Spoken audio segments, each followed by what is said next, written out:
Oke, baik. Bismillahirrahmanirrahim. Assalamualaikum warahmatullahi wabarakatuh. Selamat pagi dan salam sejahtera untuk kita semua. Sebelumnya, perkenalkan nama saya Rudi Purwanto, mahasiswa Universitas Siber Asia, Prodi Manajemen. Oke, pada kesempatan kali ini saya akan mempresentasikan review jawaban tugas yang telah diberikan dari soal-soal yang terkait dengan pola produksi dan manajemen proyek. Tugas ini untuk memenuhi ujian akhir semester pada Prodi Manajemen Operasional 1 dengan dosen mata kuliah itu Bu Pustika Ayuningpuri SEMSIM. Oke, pada kesempatan kali ini kita dihadapkan pada dua studi kasus, di mana studi kasus yang pertama ini terkait dengan pola produksi dari PT Mozak, di mana PT Mozak ini mempunyai pola penjualan per triwulan sebagai berikut ya. Jadi kira-kira seperti ini datanya. Kemudian perusahaan akan memenuhi penjualan tersebut dengan memakai salah satu alternatif pola produksi, di mana kita ketahui bersama ada 3 pola produksi yang bisa kita pakai. Ini yang pertama itu pola produksi konstan dengan tingkat produksinya sekitar 500 unit per triwulan. Kemudian yang kedua adalah pola bergelombang. Ini mengikuti pola penjualan. Kemudian yang ketiga ini pola produksi moderate dengan ketentuan bahwa untuk triwulan 1 dan 2 ini berproduksi tingkat 500 unit, dan kemudian pada triwulan 3 dan 4 ini berproduksi 500 unit. Informasi lain yang kita dapatkan di perusahaan ini, yang pertama adalah kapasitas maksimum, yaitu 1000 unit per triwulan. Kemudian biaya simpan, ini Rp100 per triwulan. Kemudian biaya perputaran tenaga kerja sebesar Rp4.000 per bulan. Untuk setiap kenaikan produksi sekitar 200 unit, produksi tidak menimbulkan biaya labor turnover, sedangkan subkontrak ini Rp2.000 per unit. Upah lembur sebesar Rp1.000 harus dibayarkan apabila hasil produksi ini lebih dari 700 unit. Kemudian untuk soalnya sendiri, tentukan produksi mana yang sebaiknya dipilih oleh perusahaan. Jadi dari ketiga pola tersebut ini kita harus melakukan perhitungan, dan setelah mendapatkan perhitungan kita baru bisa menentukan pola produksi mana yang akan kita pilih. Oke, selanjutnya. Oke, dari soal-soal tersebut mari kita uraikan pola penjualannya per triwulan yang diberikan oleh PT Mozak. Oke, pertama kita jabarkan dulu pola penjualannya, lalu kita masukkan ke dalam tabel di mana kita dapati pola permintaannya seperti ini per triwulan ya. Untuk triwulan pertama 250, kedua 400, ketiga 1050, dan yang terakhir adalah 450. Itu merupakan data pola penjualan per triwulan yang diberikan oleh PT Mozak. Untuk langkah selanjutnya adalah kita harus menganalisis biaya untuk masing-masing alternatif, baik itu pola produksi konstan, kemudian bergelombang, dan yang terakhir adalah produksi moderate, di mana untuk produksi moderate ini pada triwulan 1 dan 2 ini produksinya 450 unit per bulan. Kemudian triwulan 3 ini produksi 850 unit. Kemudian yang kedua, informasi biaya-biaya yang timbul ya dari soal tersebut kita coba jabarkan. Ini ada kapasitas maksimumnya 1000 unit per bulan. Kemudian biaya simpan, ini Rp100 per unit. Kemudian biaya tenaga kerja ini 4.000 setiap kenaikan produksi sebesar 200 unit. Kemudian biaya subkontrak ini Rp2.000 per unit untuk memenuhi kekurangan produksi, dan biaya lembur itu 1000 unit jika produksi di atas 700 unit. Itu merupakan item-item yang bisa kita dapatkan dari penjabaran soal di page sebelumnya. Ini merupakan poin-poin penting ya. Kemudian selanjutnya, setelah kita dapatkan item-item tersebut, mari kita hitung biaya total untuk masing-masing alternatif pola produksi. Dan berikut adalah analisis biaya untuk menentukan masing-masing pola produksi. Yang pertama, kita masuk di analisa biaya pola konstan ya, di mana produksinya selalu konstan. Pertama kita dapatkan data penjualan seperti ini. Triwulan 1, triwulan 2, triwulan 3, dan triwulan 4. Jadi pola produksi konstannya ini stabil, dia akan berproduksi 500 unit per triwulan dengan persediaan awal kita asumsikan 0 unit. Jadi kita masukkan perhitungan untuk triwulan 1 dari total produksi triwulan 500 unit ini kebutuhannya hanya 250 sehingga kita bisa surplus 250 unit. Kemudian triwulan 2 produksi awalnya adalah 500 unit, kebutuhan penjualannya 400 unit, dan kita memiliki surplus 250 unit dari produksi sebelumnya, sehingga kalau kita jumlah total kita menjadi surplus total itu 350 unit. Kemudian di triwulan 3 produksi triwulannya adalah 500 unit, kebutuhannya adalah 1050, dan pada bulan atau pada triwulan sebelumnya kita memiliki surplus 350 unit. Jika kalau kita hitung 500 dikurangi 1050 ditambahkan dengan surplus pada triwulan sebelumnya, ini menjadi minus 200 unit kekurangan. Jadi kita harus subkontrak sebesar 200 unit. Kemudian di triwulan 4 ini seperti sama sebelumnya, karena produksi konstan 500 unit, kemudian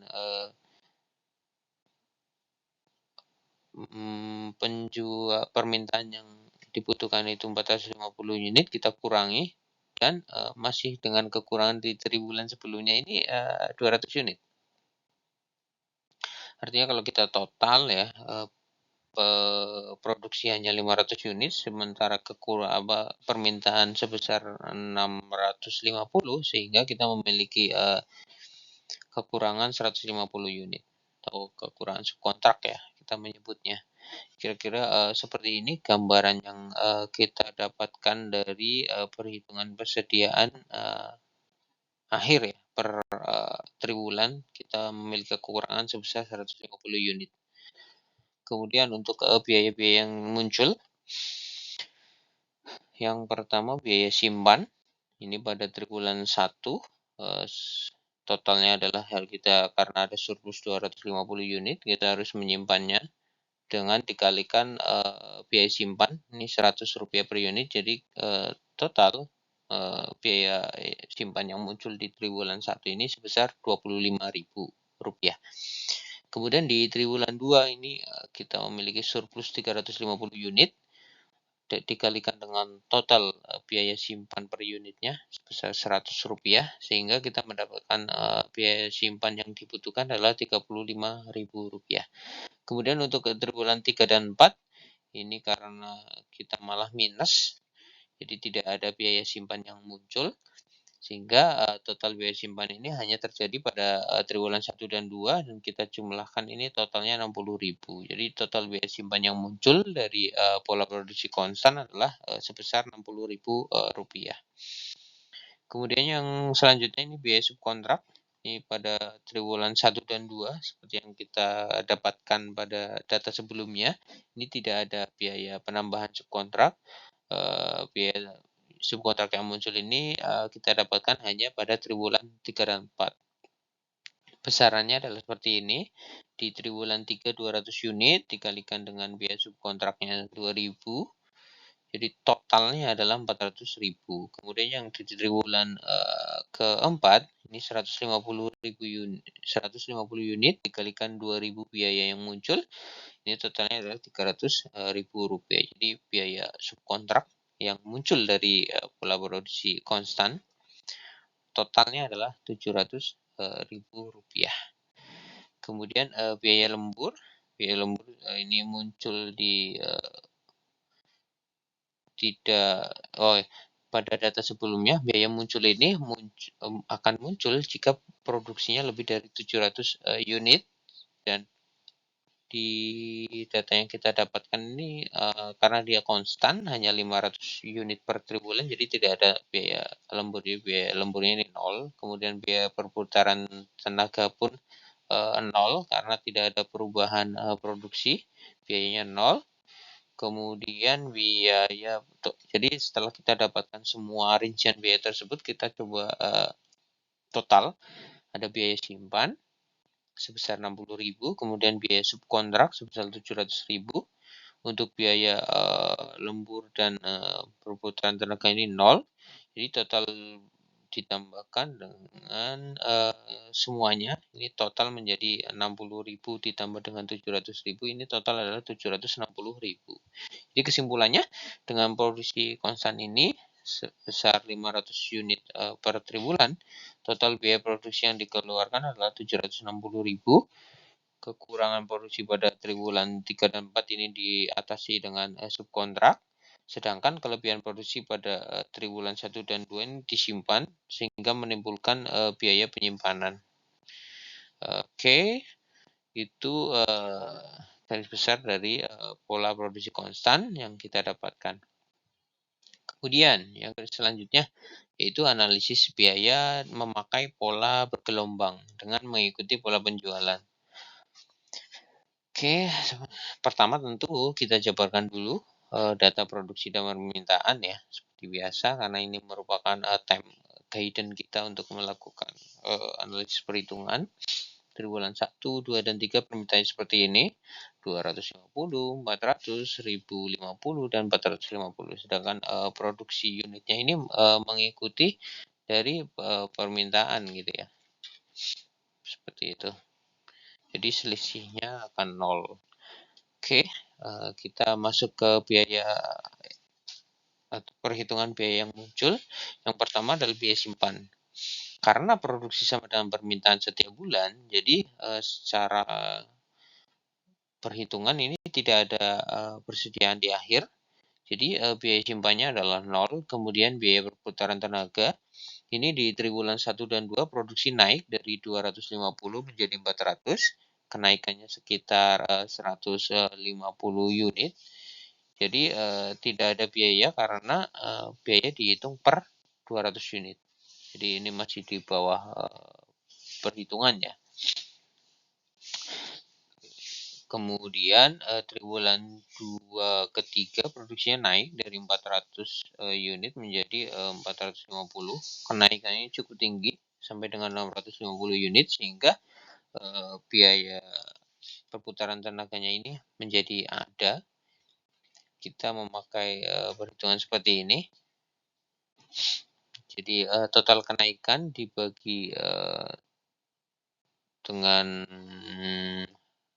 biaya per unitnya dikalikan 4.000, di mana 4.000 itu biaya ini ya, perputaran tenaganya. Jadi kita dapatkan 650 dibagi 200 ini 3,25 dikalikan 4.000, jadi kita dapatkan total perputaran tenaganya sekitar Rp13.000.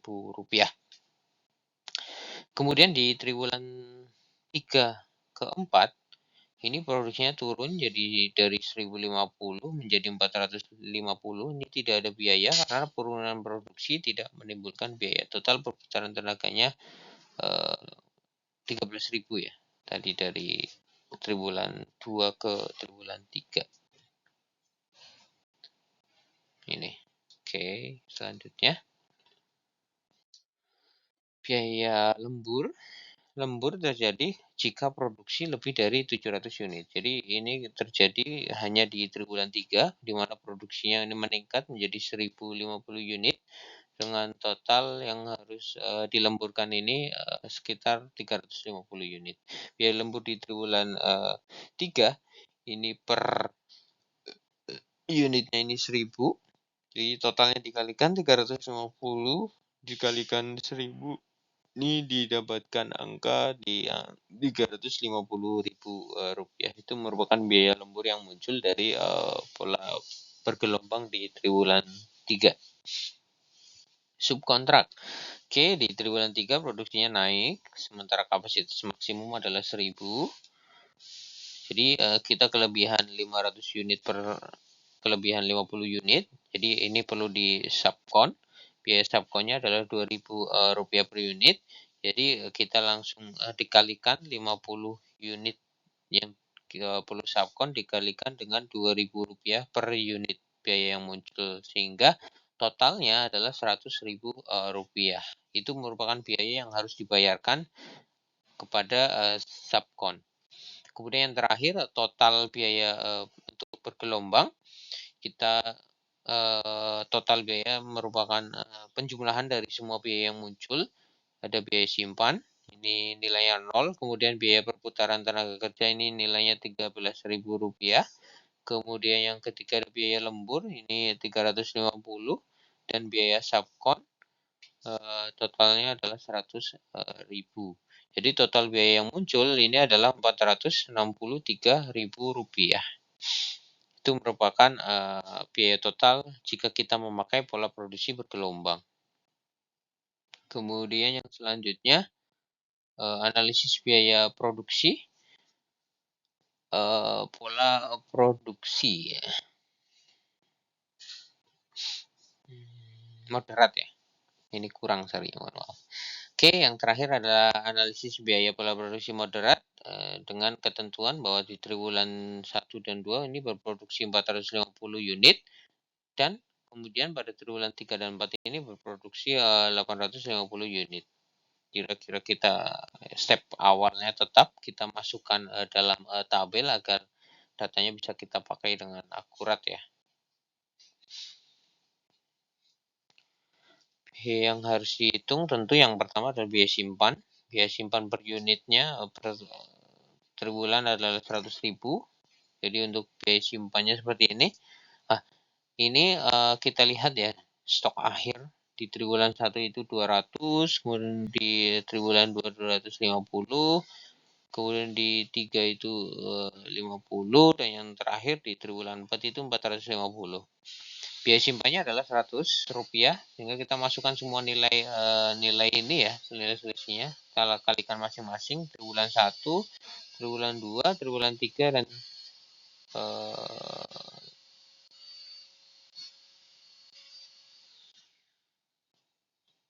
oke. Jadi totalnya harusnya ada satu lagi sih. 450, jadi nggak apa-apa. Totalnya adalah sekian, sehingga kalau kita jumlahkan adalah total biaya yang muncul dari biaya simpan adalah 50.000 rupiah. Kemudian biaya perputaran tenaga kerja. Biaya perputaran tenaga kerja ini yang pertama, produksi naik dari 450 menjadi 850 pada triwulan 3, kenaikannya sekitar 400 unit, di mana biaya perputaran tenaga kerjanya adalah Rp4.000 per 200 unit. Jadi kalau kita hitung ya, 400 bagi 200 kalikan Rp4.000, jadi totalnya adalah Rp8.000 untuk perputaran biaya yang muncul dari perputaran tenaga kerja. Kemudian yang ketiga ada biaya lembur, ini terjadi jika produksinya lebih dari 750, yaitu pada triwulan 3 dan 4. Upah lemburnya Rp1.000 per unit, untuk unit di atas 700, sehingga kita masukkan total biaya yang muncul. Total kalau kita kurangi dengan kebutuhan, yaitu adalah totalnya 150 dikalikan dengan nilai rupiah per lemburnya itu Rp1.000. Jadi kita total unit kekurangan unit dikalikan jadi kita kalikan biaya per unitnya dikalikan dengan total unit yang dibutuhkan, sehingga totalnya kita dapatkan Rp150.000 untuk triwulan 3 dan 4. Jadi totalnya adalah Rp300.000. Ini upah lembur yang harus dibayarkan pada triwulan 3 dan 4. Karena masing-masing triwulan tersebut tadi nilainya 150, kita tambahkan jadi totalnya 300.000 rupiah. Kemudian total biaya untuk pola produksi moderat ini berapa sih? Kita stepnya masih sama, kita tambahkan semuanya, ada biaya simpan 50.000, biaya perputaran tenaga kerja ini 8.000, dan biaya lembur ini 300.000. Jadi kalau kita totalkan ini menjadi 358.000 rupiah. Itu merupakan total biaya yang harus dikeluarkan jika kita memakai pola produksi moderat. Kemudian selanjutnya kesimpulan total ya dari ringkasan studi kasus yang pertama. Jadi kesimpulannya, analisisnya yang pertama, pola produksi kontan ini 500 unit per bulan, biaya totalnya 175.000, paling murah karena tidak ada biaya lembur dan subkontrak. Tapi memang ada biaya simpan yang muncul, terutama kelebihan produksi pada triwulan 1 dan 2. Ini cocok jika perusahaan ingin stabilitas produksi dan tenaga kerja dan mampu menanggung biaya simpan pola produksi moderat. Biaya totalnya adalah 300.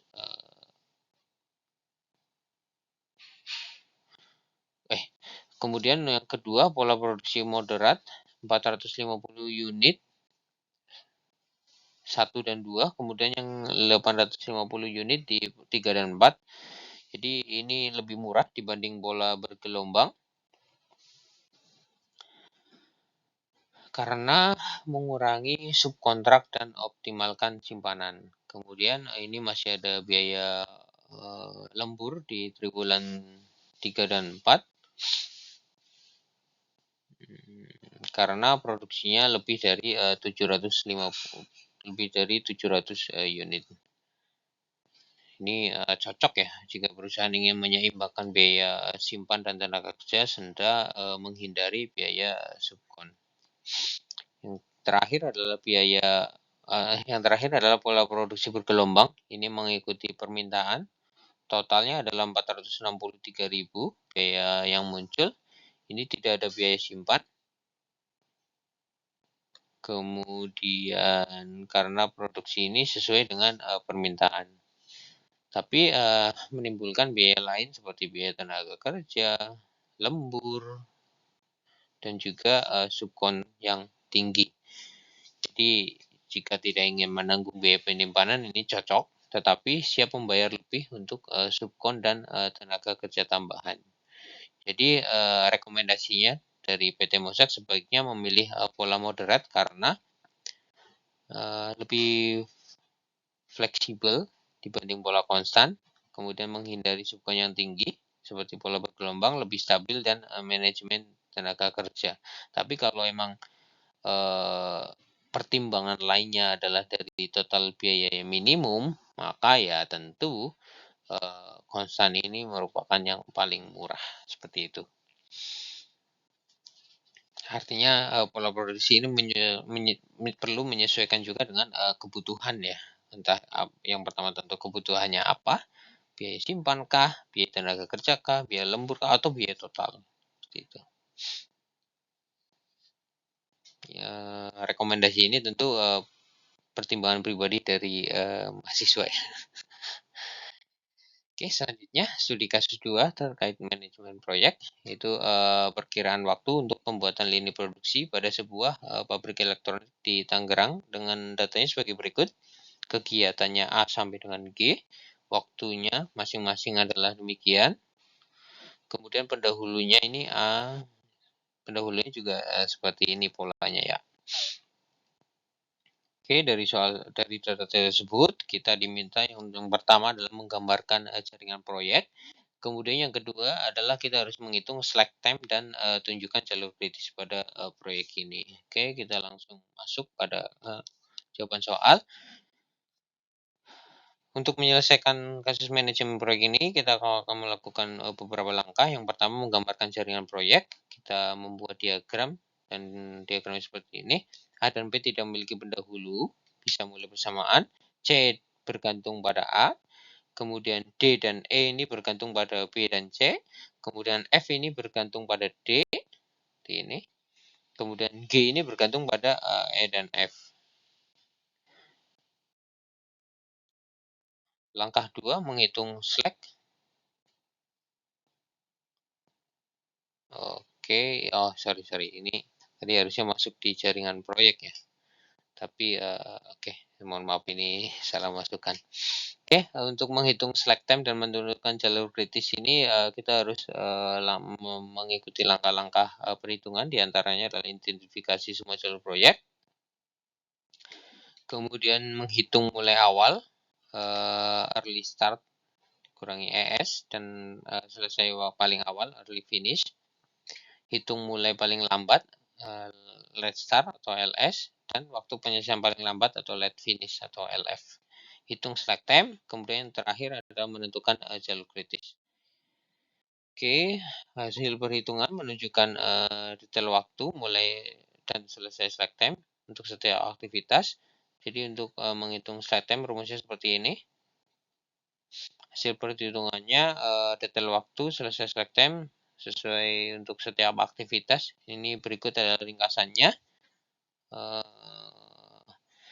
Jalur kritisnya adalah rangkaian aktivitas dengan slack time 0.